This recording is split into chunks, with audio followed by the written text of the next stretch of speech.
Welcome to The Explainer. Today, we're going to peel back the layers of a story you think you know and get to the dark, twisted heart of the original Snow White. So get ready, because this is the tale as it was first told.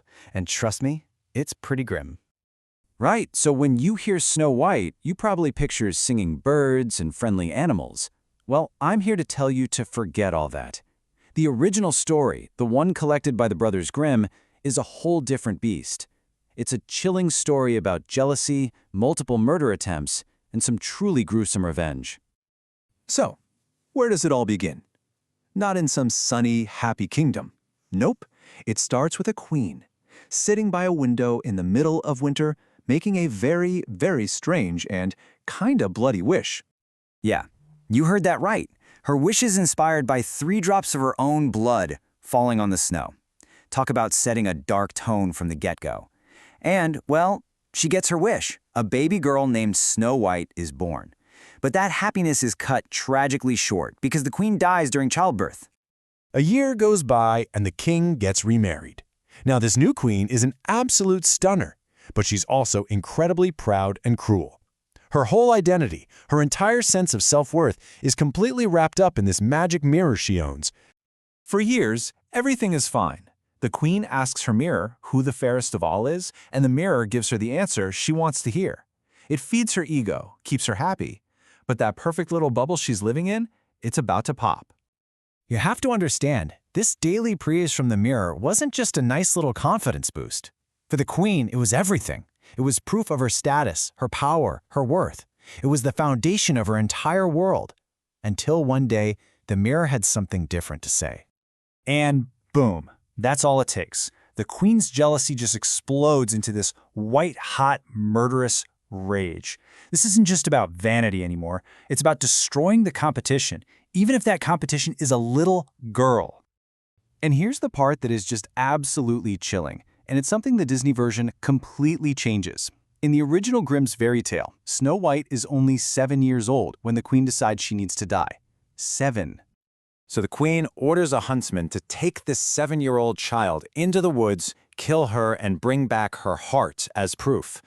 But the huntsman, he has a conscience. He just can't do it. He tells Snow White to run for her life and brings the queen the heart of a wild boar instead. And in a part that is just horrifying, the queen has the heart cooked, and she eats it, thinking it's Snow White's. So now you've got this poor kid, all alone, terrified, running through a dark forest. Eventually, she stumbles upon this tiny little cottage, home to the 7 dwarves. They make a deal. She can stay and be safe if she helps cook and clean. And for a little while, it seems like she might actually be okay. But, of course, back at the castle, that pesky mayor tells the truth. It reveals that Snow White is alive and well and living with the dwarves. The queen is absolutely furious and decides, you know what, if you want something done right, you gotta do it yourself. She disguises herself and sets off with not 1, not 2, but 3 plots to kill Snow White.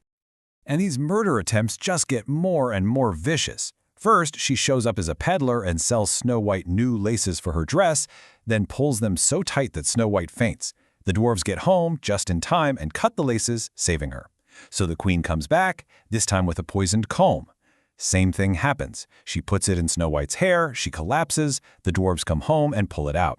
Each time she fails, the queen just gets angrier and more determined. For her third and final try, the queen comes up with a truly diabolical plan. She creates this beautiful apple that's poisoned on only one half, the red side. She finds Snow White, and to prove the apple is safe, she cuts it in 2 and takes a bite from the harmless white half herself. This convinces Snow White it's okay, and she takes one single, fatal bite of the poisoned red half. And just like that, Snow White falls down, looking for all the world like she's dead. The queen rushes back to her castle, asks the mirror the question one more time, and finally hears the words she's been dying to hear. You, my queen, are the fairest of all.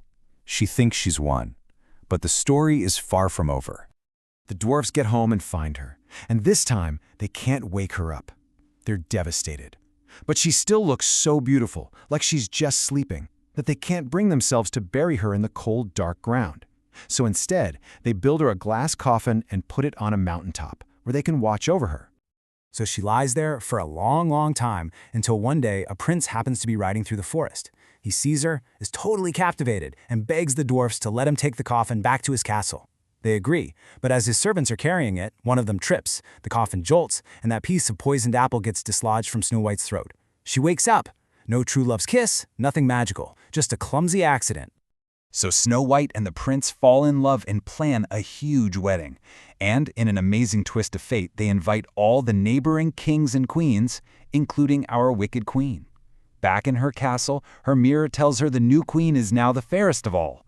Driven mad with curiosity, she decides she has to go to the wedding to see this new rival for herself, with no clue she's about to walk right into a trap. The second the queen arrives and recognizes Snow White, it's game over. And the punishment they have waiting for her it's just unbelievably gruesome.